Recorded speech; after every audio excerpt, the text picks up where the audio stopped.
Чирлидинг набирает обороты в Якутии. Столица готовится к первому чемпионату и первенству республики. Он пройдет 24 декабря. В эти дни практические занятия для спортсменов проводит главный тренер сборных команд Чехии и Италии Матей Трилар. Как готовится к соревнованиям сборная команда Северо-Восточного федерального университета, узнавала Саргалана Федорова. Современный чирлидинг – нечто большее, чем просто группа поддержки. Это олимпийский вид спорта, требующий настойчивости и терпения. Чирлидинг сочетает в себе элементы шоу, хореографии, гимнастики и акробатики. Команда Северо-Восточного федерального университета состоит из девушек и юношей, среди которых есть акробаты, борцы, гимнасты. Новая номинация «Чир», именно станты и пирамиду изучаем.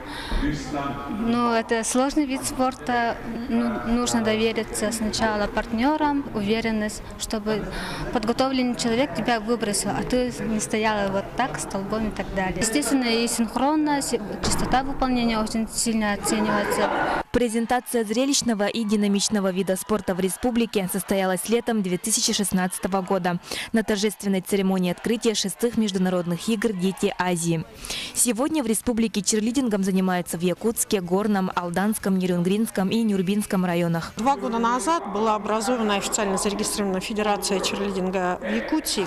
Мы осенью этого года провели первый фестиваль в Алдане по чирлидингу. И вот готовимся сейчас в декабре к чемпионату. Это спорт, как вы видите, который объединяет. И это спорт, который позволяет сегодня работать на, прежде всего, социализацию детей и на их физическую подготовку. Спортсмены пока еще новички в чирлидинге. Участие в чемпионате требует от команды довольно серьезную спортивную подготовку. Поэтому чирлидеры раз за разом оттачивают технику упражнений. У якутских чирлидеров большой прогресс за такой короткий период времени. Они сейчас получают профессиональные навыки самых основ. И я вижу, как они вовлечены в этот вид спорта.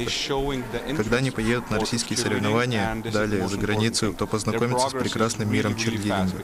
И думаю, что они могут стать спортсменами высокого уровня. В чирлидинге есть разные дисциплины, то есть танцевальные дисциплины, есть чир-джаз, есть чир-данс, фристайл, это танцы с помпонами. И, соответственно, мы вот сейчас начали развивать дисциплину чирлидинг смешанная группа, это акробатика. В программу чемпионата планируют включить и соревнования по пара-чир среди спортсменов с ограниченными возможностями. Чемпионат пройдет среди взрослых, а дети и юниоры будут соревноваться в первенстве. По итогам соревнований спортсменам присвоят спортивные разряды. Будет сформирована сборная команда Якутии, которая представит республику на чемпионате России. Саргалана Федорова, Владимир Павлов, НВК Саха, Якутск.